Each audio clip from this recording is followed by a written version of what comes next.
Assalamualaikum warahmatullahi wabarakatuh. Perkenalkan, nama saya Muhammad Teddy Susanto. Saya dari Prodi Teknik Komputer Unisma Bekasi. Di sini saya akan menjelaskan jenis-jenis najis dan tata cara untuk membersihkannya.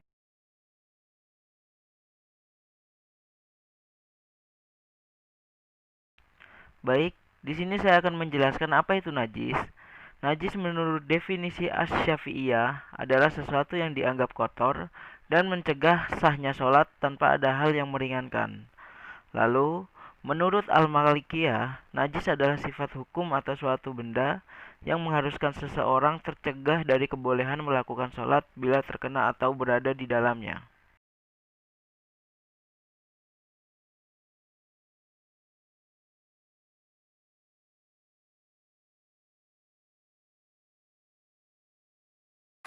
Yang pertama ada najis mukafafah. Najis mukafafah adalah najis yang cara membersihkannya cukup dengan diperciki air di bagian yang terkena najis. Meskipun bekas najisnya masih melekat, itu sudah dianggap suci kembali. Contoh, air kencing bayi laki-laki yang masih menyusu.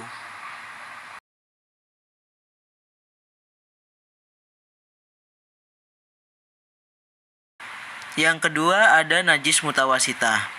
Najis mutawasitah adalah najis yang cara membersihkannya harus dihilangkan sampai tuntas. Bisa dengan disiram air sampai bersih, digosok dengan tanah atau benda lain, atau dengan cara yang lainnya. Contoh dari najis ini adalah kotoran manusia dewasa, darah haid, dan lain-lain.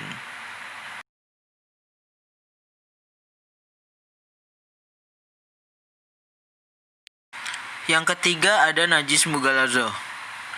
Najis mughalazoh adalah benda najis yang cara membersihkannya dengan dicuci sebanyak 7 kali. Contoh liur anjing dan babi. Baik, kali ini saya akan menjelaskan macam-macam air dalam toharoh.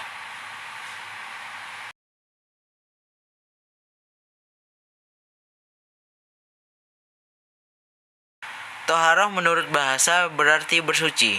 Menurut syara atau istilah adalah membersihkan diri, pakaian, tempat, dan benda-benda lain dari najis dan hadas menurut cara-cara yang ditentukan oleh syariat Islam. Inilah jenis-jenis air yang digunakan dalam toharoh: air hujan, air sumur, air laut, air sungai, air danau atau telaga, air salju, air embun.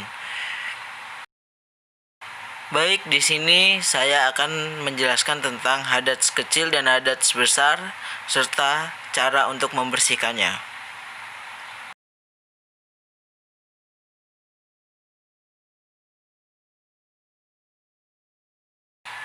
Hadat secara etimologi artinya tidak suci atau keadaan badan tidak suci, jadi tidak boleh sholat.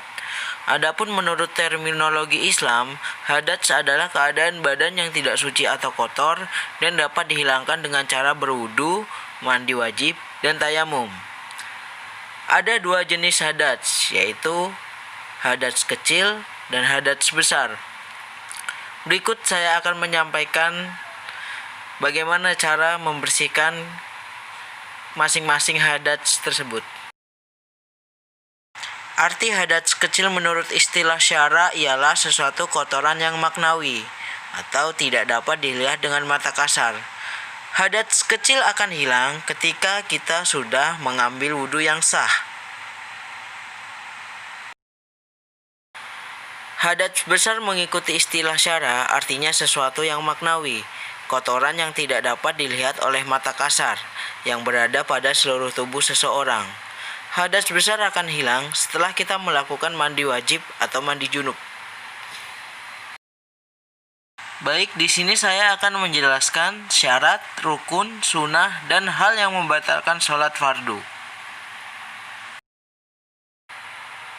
Berikut macam-macam syarat sah sholat, yaitu suci dari hadas, baik hadas kecil maupun hadas besar, suci seluruh anggota badan, pakaian, dan tempat dari najis, menutup aurat, masuk waktu sholat, dan menghadap ke arah kiblat.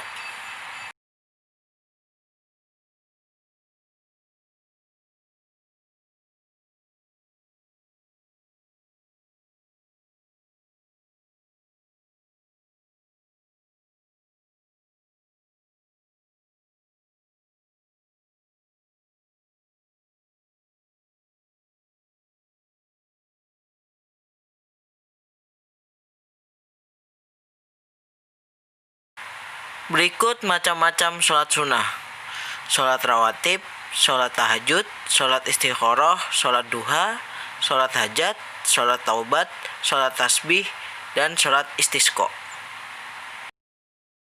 Berikut adalah hal yang membatalkan sholat fardu. 1. Masih berhadas. 2. Terkena najis. 3. Terbuka aurat. 4. Berbicara dengan sengaja. 5. Bergerak 3 kali. 6. Makan dan minum. 7. Melompat sangat jauh. 8. Memukul dengan keras. 9. Menambahi rukun sholat. Di sini saya akan menjelaskan syarat, rukun, sunnah, dan hal yang membatalkan puasa. Berikut adalah syarat-syarat puasa. Yang pertama muslim, yang kedua balik, yang ketiga berakal sehat, yang keempat mampu berpuasa, yang kelima mengetahui awal Ramadan. Berikut adalah rukun puasa. 1. Niat puasa. 2. Menahan diri dari segala hal yang membatalkan puasa. Berikut adalah sunnah puasa. 1. Mengakhirkan sahur. 2. Segera berbuka jika sudah waktunya. 3. Menghatamkan Al-Quran. 4. Banyak bersedekah. Berikut adalah hal-hal yang membatalkan puasa. Pertama, makan dan minum. 2. Berhubungan badan. 3. Muntah yang disengaja. 4. Mengeluarkan mani dengan sengaja. 5. Haid atau nifas. Baik, di sini saya akan menjelaskan tentang zakat, infak, dan sedekah.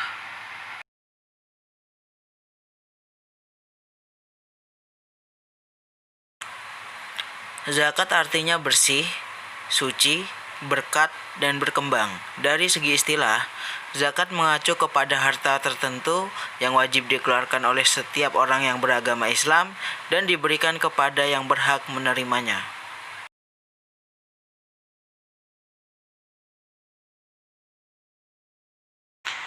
Infak adalah mengeluarkan harta yang pokok, mencakup zakat dan non-zakat. Infak wajib diantaranya zakat, kafarat, nazar, dan lain-lain. Infak sunnah diantaranya infak kepada fakir miskin, sesama muslim, infak bencana alam, infak kemanusiaan, dan lain-lain.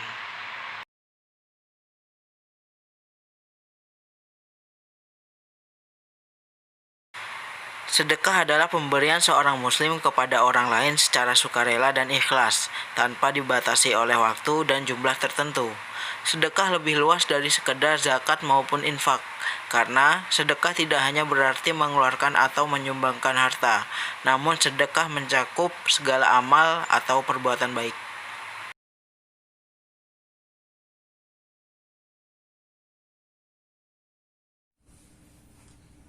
Sholli hadzal maiti arba'a takbiratin mustaqbilal kiblati adaan lillahi ta'ala. Allahu Akbar. Bismillahirrahmanirrahim. Alhamdulillahi rabbil alamin. Ar-Rahmanirrahim. Maliki yaumiddin. Iyyaka na'budu wa iyyaka nasta'in. Ihdinas siratal mustaqim. Siratal ladzina an'amta 'alaihim ghairil maghdubi 'alaihim waladdallin. Allahu Akbar.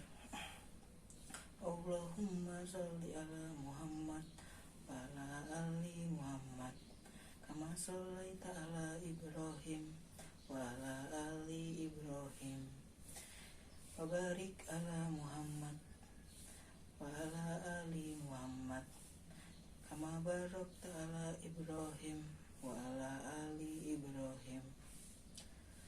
Allahu Akbar. Allahumma fillahu warhamhu wa afini wa'fu anhu. Allahu Akbar. Allahumma la tarimna ajrahu wa la taftinna ba'dahu wafir lana ma'wallahu. Assalamualaikum warahmatullahi wabarakatuh. Assalamualaikum warahmatullahi.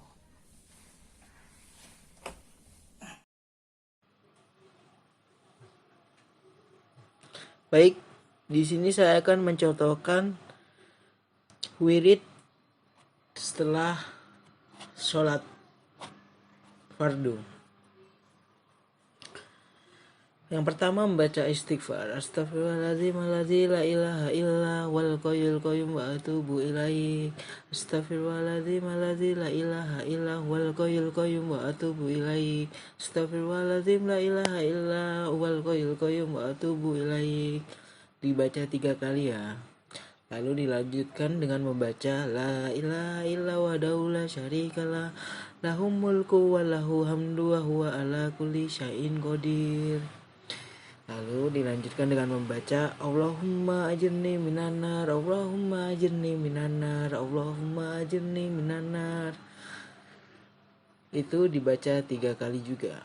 Lalu dilanjutkan dengan membaca Allahumma la mani'a lima attaita wa la mutiya lima manata wa la yanfuzal jadi minka jadu la ilaha illa anta.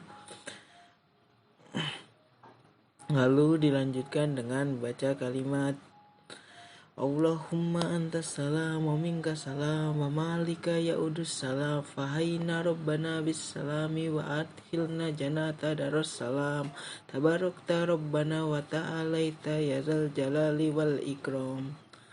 Lalu dilanjutkan dengan membaca Al-Fatihah.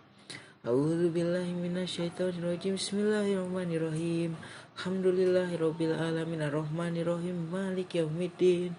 Iyyaka na'budu wa iyyaka nasta'in. Ihdinas siratal mustaqim. Siratal ladzina an'amta 'alaihim ghairil maghdubi 'alaihim waladdallin. Amin. Lalu dilanjutkan dengan membaca ayat kursi. Allahu la ilaha illa huwal hayyul qayyum la ta'khudhuhu sinatun wa la nawm lahu ma fis samawati wa ma fil ardh.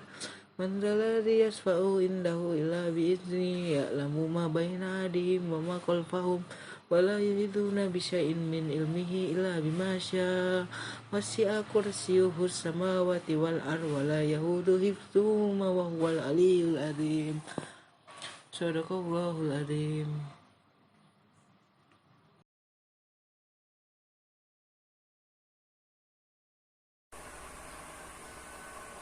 Baik, assalamualaikum warahmatullahi wabarakatuh. Di sini saya akan mencontohkan salah satu taharah, yaitu tayamum. Baik, langsung mulai saja. Yang pertama adalah berniat dalam hati. Bismillahirrahmanirrahim. Selanjutnya adalah menempelkan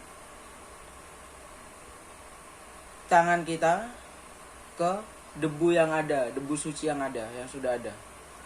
Atau jika tidak ada, kita hanya perlu menempelkannya ke contohnya tembok seperti ini. Tembok. Kedua, langsung usapkan telapak tangan kita ini yang sudah ada debunya kepada muka kita.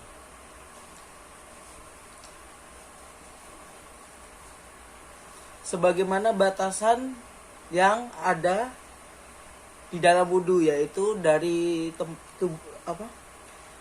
tempat tumbuhnya rambut